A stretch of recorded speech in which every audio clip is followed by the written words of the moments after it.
이광철은 올해로 70이었다. 30년 넘게 시내버스 핸들을 잡았던 손은 이제 갈 곳이 없었다. 정해진 노선도 지켜야 할 시간표도 기다리는 승객도 없었다. 아내를 먼저 떠나보내고 나서 그는 딸 수진의 집으로 들어왔다. 다른 선택지가 없었던 것은 아니었지만 그것이 가장 자연스러운 수순처럼 느껴졌다. 수진은 홈베이킹 카페를 운영했고 사위 도연은 IT 스타트업 개발자였다. 손자 준호는 올해 초등학교 2학년. 28평짜리 아파트는 네 식구의 일상으로 늘 꽉 차 있었다. 광철은 그 안에서 자리를 찾으려 했지만 조용히 비켜있는 것이 오히려 맞는 자리처럼 느껴졌다. 3월 둘째 주 토요일이었다. 이른 아침부터 비가 내리기 시작해 오후가 되도록 그칠 기미가 없었다. 광철은 거실 창가 의자에 앉아 라디오를 틀었다. 뉴스와 날씨 예보가 번갈아 흘러나왔다. 주방에서는 수진이 앞치마를 두른 채 오븐 앞에 서 있었다. 신메뉴로 내놓을 케이크를 시험 굽는 중이라고 했다. 달콤한 버터 냄새가 현관까지 번졌다. 아빠, 오늘 저녁은 간단하게 먹어요. 가게 준비 때문에 정신이 없어서요. 수진은 오븐 온도를 확인하며 말했다. 광철은 고개를 끄덕였다. 뭐라 답할 말이 없기도 했지만 딸이 바쁜 건 눈에 보였고 그걸 탓할 마음도 없었다. 창밖으로 빗줄기가 유리를 타고 흘러내렸다. 광철은 그 물기를 눈으로 줬다가 문득 아내 생각이 났다. 비 오는 날이면 그녀는 어김없이 부침개를 부쳤다. 냉장고 문을 열고 남은 김치와 파를 꺼내고 기름이 달궈지는 소리가 나면 집 안 어딘가에 있던 식구들이 하나둘 부엌으로 모여들었다. 아무도 오라고 하지 않았는데도 그는 자기도 모르게 중얼거렸다. 비 오면 전 냄새가 나야지. 주방에서는 아무 반응이 없었다. 수지는 오븐 문을 열고 케이크 상태를 살피고 있었다. 들리지 않았는지 들었어도 넘기기로 한 것인지 알 수 없었다. 라디오에서는 트로트 한 곡이 흘러나오기 시작했고 빗소리는 그 멜로디 위로 조용히 내려앉았다. 광철은 창가에서 시선을 거두지 않은 채 말이 공기 속으로 사라지는 것을 느꼈다. 저녁 6시가 넘어서야 식탁이 차려졌다. 배달 어플로 시킨 치킨 한 마리와 수진이 대충 버무린 샐러드가 전부였다.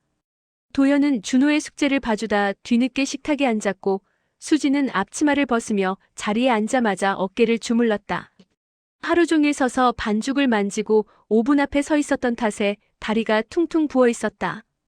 광철은 맨 먼저 자리에 앉아 기다리고 있었다. 식탁은 좁았고 네 사람이 앉으면 팔꿈치가 닿을 것 같은 거리였다.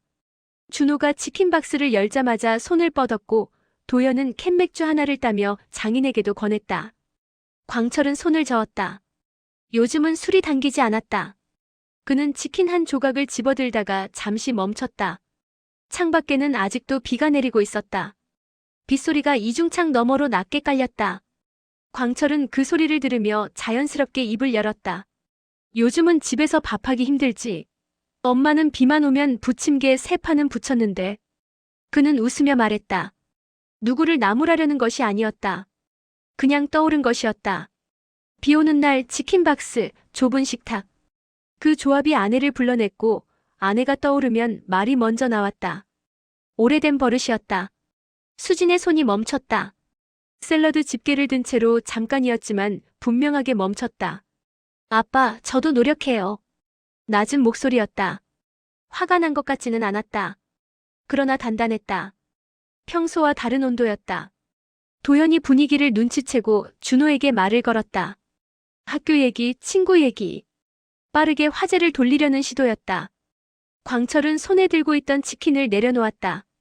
뭔가 잘못됐다는 것은 느꼈다. 하지만 무엇이 잘못됐는지는 알 수 없었다. 그는 아무 말도 덧붙이지 않았다. 그게 맞는 것 같았다. 식탁은 다시 조용해졌다. 준호만 신이 나서 치킨을 뜯었다. 도연은 맥주를 홀짝이며 핸드폰을 만지작거렸다. 수지는 샐러드를 조금 덜어 먹다가 일찍 자리에서 일어났다. 광철에게 그 말은 그리움이었다. 비 오는 날 부침개를 부치던 아내, 기름 냄새, 온 가족이 모이던 작은 부엌. 그것을 말하고 싶었을 뿐이었다.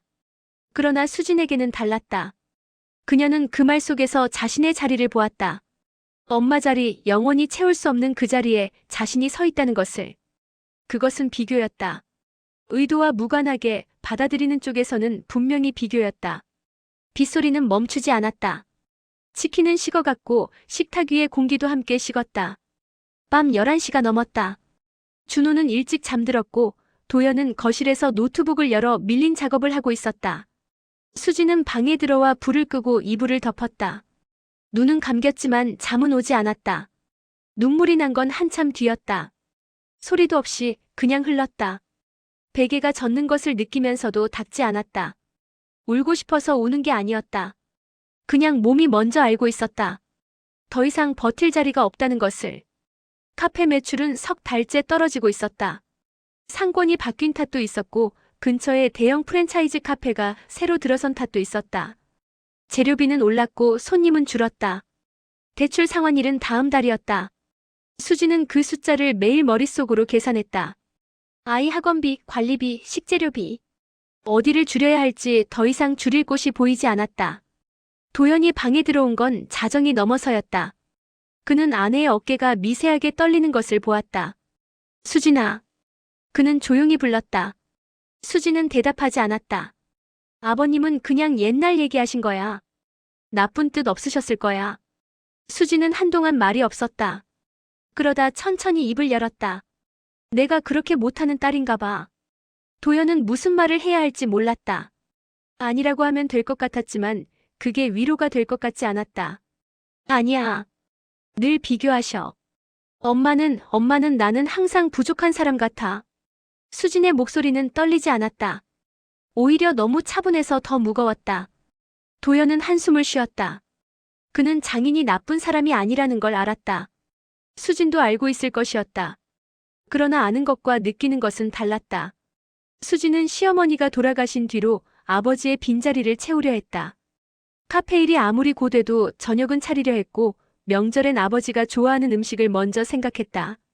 그 노력을 누가 알아준다고 한 것도 아니었다. 그냥 딸이니까 했다. 당연한 것처럼. 그런데 그 당연함이 오늘 식탁에서 무너졌다. 부침개 3판. 그 말 한마디가 수진의 10년을 지워버린 것 같았다. 억울하다는 말도 정확하지 않았다. 그냥 지쳐 있었다. 카페도 살림도 아버지를 모시는 일도 전부다. 이불 속에서 수지는 눈을 감았다. 도연이 등을 토닥였지만 아무 말도 하지 않았다. 그게 오히려 나았다. 빗소리는 자정이 넘어서도 멈추지 않았다. 창문 너머로 물소리가 낮게 깔렸고 아파트 복도 어딘가에서 바람이 스치는 소리가 들렸다. 수지는 그 소리를 들으며 생각했다.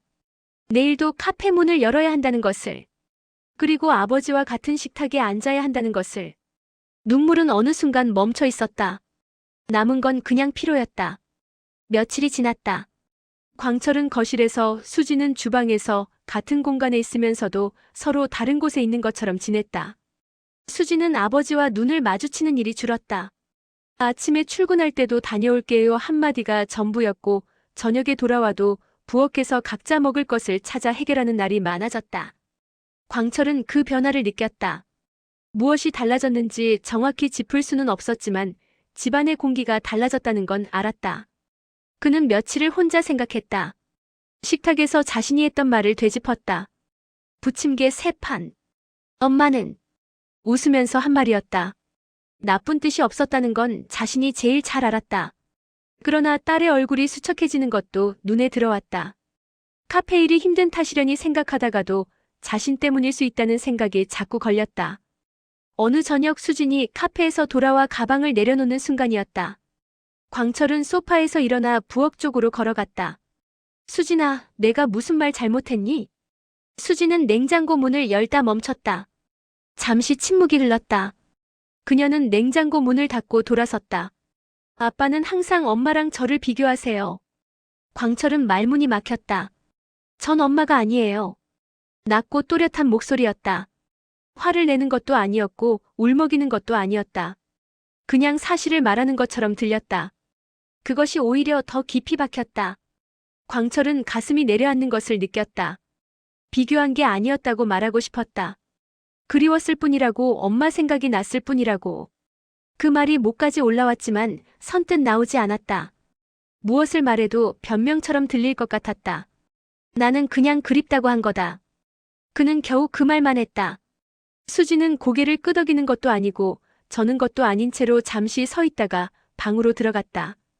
광철은 그 자리에 한동안 서 있었다. 그리움이 누군가에게 짐이 될 수 있다는 것을 그는 그날 처음으로 이해했다. 아내가 보고 싶다는 말이 딸에게는 내가 부족하다는 말로 들렸다는 것을, 의도와 상관없이 말은 듣는 사람의 자리에서 다시 태어난다는 것을. 미안하다. 그는 닫힌 방문을 향해 작게 말했다. 들렸는지 알 수 없었다. 사과는 했다. 그러나 너무 늦게, 너무 작은 목소리로. 균열은 이미 말 한마디로 메워질 수 있는 크기가 아니었다.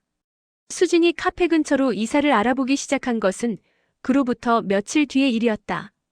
출퇴근 시간을 줄이기 위해서라는 말을 들었을 때 광철은 고개를 끄덕였다.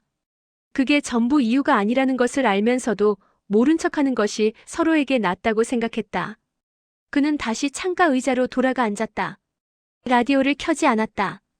그냥 조용히 있었다. 2달 후 광철은 카페 근처 작은 원룸으로 거처를 옮겼다. 딸에게는 혼자가 편하다고 했다. 수지는 말리지 않았다. 도현도 마찬가지였다. 모두가 그것이 최선이라는 것을 알고 있었고 그래서 아무도 소리내어 말하지 않았다. 이삿날은 흐렸다. 짐이 많지 않았다. 옷 몇 벌과 라디오, 아내 사진이 든 액자 하나. 박스 3개면 충분했다. 광철은 수진의 집 현관을 나서면서 한번 돌아봤다. 손자 준호가 문 앞에 서서 손을 흔들었다. 광철은 웃어 보였다. 엘리베이터 문이 닫혔다. 원룸은 12평이었다. 창이 작아서 낮에도 어두컴컴했다. 싱크대 옆에 작은 가스레인지 2구짜리가 있었고 냉장고는 문을 열면 벽에 닿을 것 같은 크기였다. 광철은 짐을 풀고 아내 사진을 창가 선반 위에 올려두었다. 그러고는 한동안 그 사진을 바라봤다. 이사한 지 사흘째 되던 날 비가 내렸다. 광철은 아침부터 빗소리를 들으며 누워있다가 오후가 되어서야 일어났다. 냉장고를 열었다.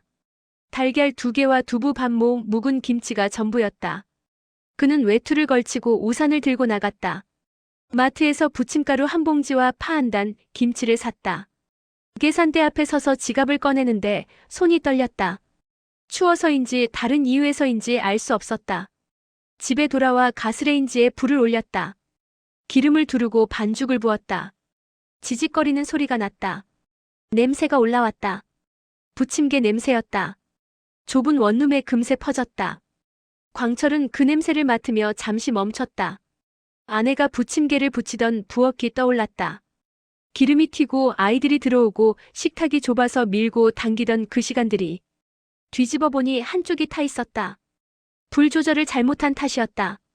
모양도 엉망이었다. 그는 그냥 접시에 올렸다. 식탁은 2인용이었지만 혼자 앉으니 더 커 보였다. 광철은 타버린 쪽을 잘라내고 멀쩡한 부분을 입에 넣었다. 씹으면서 생각했다. 엄마가 더 잘했지. 이번엔 누구에게 하는 말이 아니었다. 비교도 아니었다.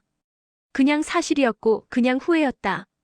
그 말을 식탁에서 했던 것이, 그 말이 딸의 얼굴을 굳게 만들었던 것이.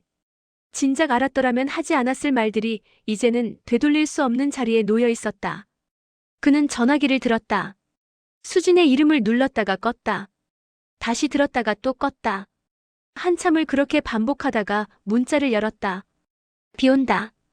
건강 챙겨라. 보내고 나서 전화기를 뒤집어 내려놓았다. 잠시 후 진동이 울렸다. 네, 아빠도요. 짧았다. 그러나 답이 왔다는 것만으로 충분했다. 광철은 전화기를 다시 뒤집어 화면을 바라봤다. 네 글자였다. 딸의 목소리가 들리는 것 같기도 했고 그냥 문자 같기도 했다. 빗소리가 창을 두드렸다. 접시 위에는 전이 반쯤 남아있었다. 광철은 천천히 숟가락을 들었다가 내려놓고 손으로 한 조각을 집어들었다. 아내가 살아있을 때는 비 오는 날 이렇게 혼자 밥을 먹은 적이 없었다. 수진의 집에 있을 때도 혼자였지만 그때는 벽 너머에 사람이 있었다. 지금은 벽 너머에 아무것도 없었다. 그는 창가 선반 위 아내 사진을 바라봤다. 사진 속 아내는 웃고 있었다. 언제 찍은 사진인지 기억이 나지 않았다. 그냥 웃고 있었다. 광철은 그 웃음을 한동안 바라보다가 시선을 내렸다. 접시가 비워질 때까지 빗소리는 멈추지 않았다.